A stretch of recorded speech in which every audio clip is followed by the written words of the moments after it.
நீங்க first time Tiruttani வரப்போறீங்கன்னா, அப்போ இந்த வீடியோ உங்களுக்கு தான். ஏன்னா, இந்த வீடியோல கம்ப்ளீட்டா திருத்தணி கோயில்ல எந்தெந்த விஷயம் எங்க இருக்கு? எந்த வழியா போயிட்டு முருகன பார்க்கணும்? முருகன பார்த்து வெளிய வந்ததுக்கு அப்புறம் என்னென்ன விஷயங்கள் இருக்கு? எல்லாமே இந்த வீடியோல இருக்க போகுது. வாங்க நம்ம முருகன போய் பார்க்கலாம். கோயிலோட மெயின் என்ட்ரன்ஸ்ல தான் நம்ம இப்ப இருக்கோம். இங்க லெஃப்ட் சைட்ல பார்த்தீங்கன்னா, உங்களுக்கு ₹100 டிக்கெட்டும், ரைட் சைட்ல உங்களுக்கு ஃப்ரீ டிக்கெட்டும் இருக்கு. ₹100 டிக்கெட் யாருக்குன்னு பார்த்தீங்கன்னா, வேகமா சாமி கும்பிடணும், வயசானவங்க இருக்காங்க, ரொம்ப நேரம் நிக்க முடியாது அப்படின்றவங்க தாராளமா நீங்க ₹100 டிக்கெட் எடுத்துக்கலாம். நம்ம இன்னைக்கு ஃப்ரீ டிக்கெட்டில் தான் போக போகிறோம். வாங்க ஃப்ரீ டிக்கெட்டில் போகலாம். இதுதான் பொது தரிசனத்துக்கான வழி. அதாவது ஃப்ரீ டிக்கெட். இந்த கியூவில் நின்று நம்ம உள்ளே போகலாம். ஓகே, நம்ம வந்து ஃப்ரீ டிக்கெட்டில் உள்ளே வந்துட்டோம். கியூவில் நின்றுட்டுருக்கோம். இங்கே போகும்போதே பார்த்தீங்கன்னா உங்களுக்கு மேலே ஒரு சின்னதாக ஒரு படிக்கட்டு ஏறும். அந்த படிக்கட்டு ஏறி உள்ளே வந்தீங்கன்னா ஆல்மோஸ்ட் நீங்கள் கோயிலுக்குள்ளே வந்துட்டீங்க. ₹100 டிக்கெட் வாங்கினவங்க இங்கே நின்றுட்டுருக்காங்க பாருங்கள். இவங்க எல்லாருமே வந்து ₹100 டிக்கெட் வாங்கினவங்க. இவங்களுக்கு இந்த சைடு ஒரு சின்ன லெஃப்ட் போகுது இல்லையா, அங்கே அது வழியாக அவங்க உள்ளே போயிட்டு சாமி பார்த்துருவாங்க. நம்ம இதுக்கு நேராக போயிட்டு உள்ளே சாமி பார்க்க போகிறோம். இங்கே உள்ளே போகும்போதே என்னுடைய சின்ன வயசு ஞாபகம் வந்துருச்சு. ஏன்னா நானும் இந்த மாதிரி தான் கம்பிக்குள்ளே நுழைஞ்சு அங்கே போயிட்டு வெயிட் பண்ணிகிட்டு இருப்பேன். என் கூட வந்தவங்க வர வரைக்கும் நாங்கள் கிட்ட போயிட்டு வெயிட் பண்ணிகிட்டு இருப்பேன். ஆனால் உங்கள் குழந்தைங்களை நீங்கள் பத்திரமா பார்த்துக்கோங்க. இந்த மாதிரி கம்பிக்குள்ளெல்லாம் விடாதீங்க. சப்போஸ் தலை ஏதாவது மாட்டிக்கிச்சுன்னா பிரச்சனை ஆகிடும். அதனால் சேஃபாக உங்கள் குழந்தைங்களை கூட்டிகிட்டு வாங்க. ஓகே, நம்ம இப்போ கோயிலுக்குள்ளே வந்துட்டோம். நமக்கு ரைட் சைடில் இருக்கிறது என்னென்னு பார்த்தீங்கன்னா, அர்ச்சனை டிக்கெட் வாங்குற இடம். நீங்கள் உள்ளே அர்ச்சனை பண்ண போகிறீங்க அப்படின்னா, நீங்கள் இங்கே டிக்கெட் வாங்கிட்டு போனால் தான் அவங்க உள்ளே அர்ச்சனை பண்ண முடியும். ஸோ அர்ச்சனை பண்ணுறவங்க இங்கே டிக்கெட் வாங்கிக்கோங்க. அதுக்கு அப்படியே ஆப்போசிட்டில் பார்த்தீங்கன்னா, தாய்மார்கள் பாலூட்டும் அறை இருக்குது. ஸோ கை குழந்தை வச்சிருக்க தாய்மார்களுக்கு ரொம்பவே யூஸ்ஃபுல்லாக இருக்கும். அதுக்கப்புறமா நீங்கள் யாராவது பால் கொண்டு வரீங்கன்னா, அந்த பாலையும் நீங்கள் இங்கேயே கொடுக்கலாம். முருகனுக்கு பால் அபிஷேகம் பண்ணும்போது இந்த பாலை பயன்படுத்துவாங்க. அதுக்கு பக்கத்தில் இருக்கிறது துலாபாரம். அவ்வளோதாங்க. இன்னும் கொஞ்ச நேரத்தில் நம்ம முருகனை பார்க்க போகிறோம். ரெடியா?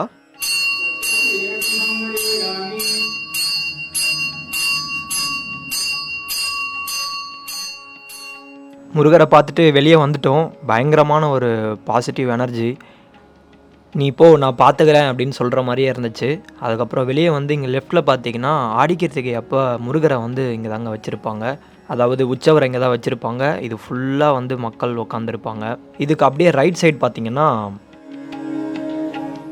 திருத்தணி முருகர் கோயிலுடைய 3D மாடல் வச்சுருப்பாங்க. ஆனால் இந்த கேட்டு, இந்த ரைட் சைடு வந்து எப்போவுமே எல்லா டைமும் போக முடியுமா அப்படின்னு கேட்டிங்கன்னா தெரியாது. மேக்ஸிமம் இந்த கேட் க்ளோஸில் தான் இருக்கும். எப்போ ஓப்பன் பண்ணுவாங்கன்னு சொல்ல முடியாது. நான் போன இந்த டைம் வந்து ஓப்பன் பண்ணியிருந்தாங்க. ஸோ உங்களுக்காக இதை காட்டுறேன். திருத்தணி முருகர் கோயிலுடைய ராஜகோபுரம்,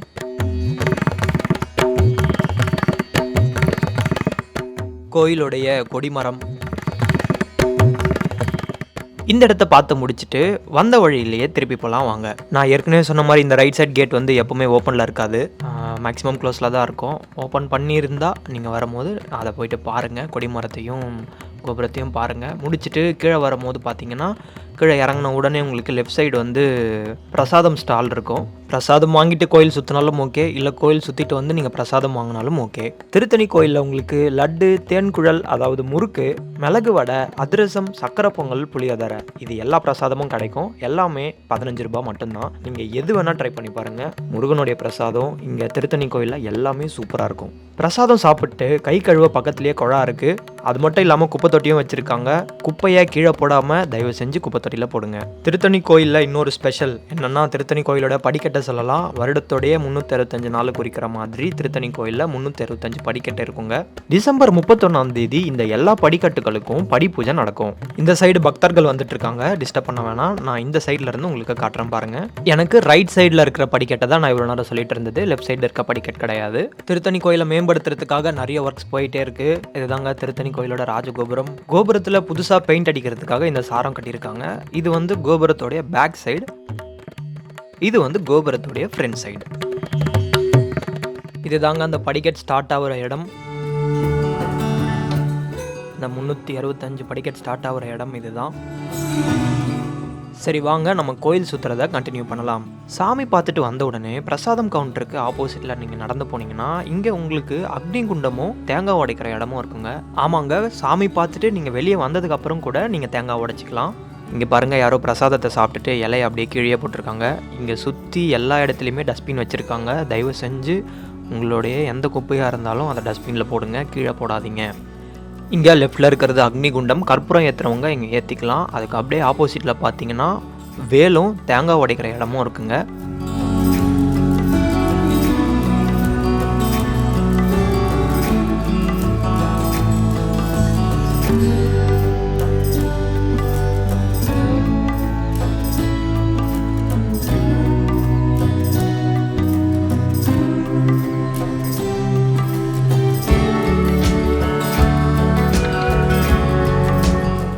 அக்னிகுண்டம் பக்கத்துலேயே நீங்கள் விளக்கேற்றுறதுக்கான இடமும் இருக்குது. விளக்கேற்ற நீங்கள் எதுவும் கொண்டு வரலனாலும் பரவாயில்ல, பக்கத்துலேயே கடை இருக்குது, அங்கே வாங்கி நீங்கள் விளக்கேற்றிக்கலாம். இங்கே பாருங்கள் எவ்வளோ டஸ்ட்பின்ஸ் வச்சுருக்காங்க. விளக்கு ஏற்றிட்டு உங்களுடைய எந்த குப்பையாக இருந்தாலும் தயவு செஞ்சு அதை டஸ்ட்பினில் போடுங்க.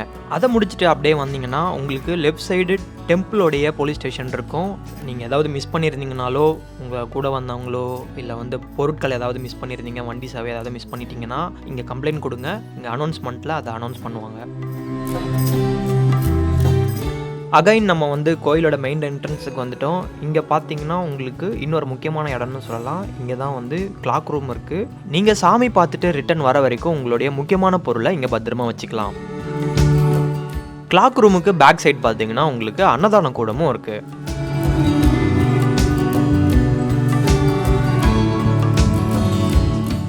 ஓகே, வாங்க கோயில் சுற்றுறதை நம்ம கண்டினியூ பண்ணலாம். கிளாக் ரூமை கிராஸ் பண்ணி வந்தீங்கன்னா இந்த இடத்துல தான் பார்த்தீங்கன்னா வள்ளின்னு ஒரு யானை இருந்ததுங்க. 1981 வரைக்கும் அந்த யானை இங்கே இருந்துச்சு. 2010 உடம்பு சரியில்லாமல் இறந்துருச்சு.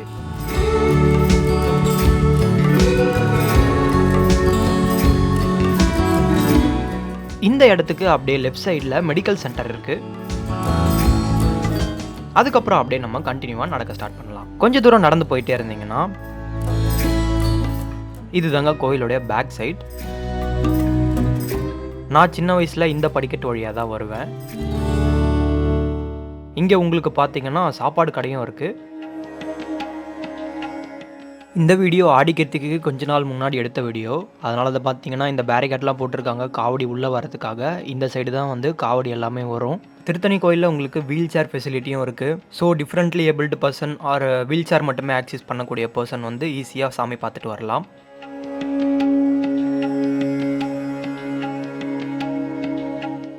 ஓகே, வாங்க நம்ம கோயில் சுற்றுறதை கண்டினியூ பண்ணலாம். ஓகே, இன்னொரு முக்கியமான இடம். இங்கே தான் பார்த்தீங்கன்னா ஃப்ரீ டாய்லெட்ஸ் இருக்குது. ஜென்ஸ் அண்ட் உமன்ஸ் 2 பேருக்குமே இருக்குது. பாத்ரூம் எப்போவுமே க்ளீனாக தான் வச்சுருப்பாங்க. தாராளமாக யூஸ் பண்ணலாம்.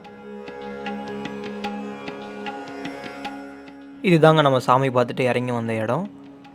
இங்கே தான் ஆடிக்கிறதுக்கு அப்போ காவடிக்கெல்லாம் பூஜை பண்ணுவாங்க. இங்கே தான் உற்சவர் முருகரை வச்சுருப்பாங்க. அவன் அருளாலே அவன் தாள் வணங்கின்னு சொல்லுவாங்க. அதாவது முருகனை பார்க்கணுன்னா முருகன் கூப்பிடணும். அப்படி முருகன் கூப்பிட்டு யார் யாரெல்லாம் திருத்தணிக்கு முருகனை பார்க்க வரப்போகிறீங்களோ இந்த வீடியோ உங்களுக்கு ஹெல்ப்ஃபுல்லாக இருக்கும்னு நம்புகிறோம். நல்லபடியாக முருகனை சிறப்பாக தரிசிச்சுட்டு போங்க. இந்த தகவல்கள் உங்களுக்கு பயனுள்ளதாக இருந்தால் நம்ம பேஜை ஃபாலோ அண்ட் சப்ஸ்கிரைப் பண்ணிக்கோங்க. திருத்தணி முருகனுக்கு அரோகரா.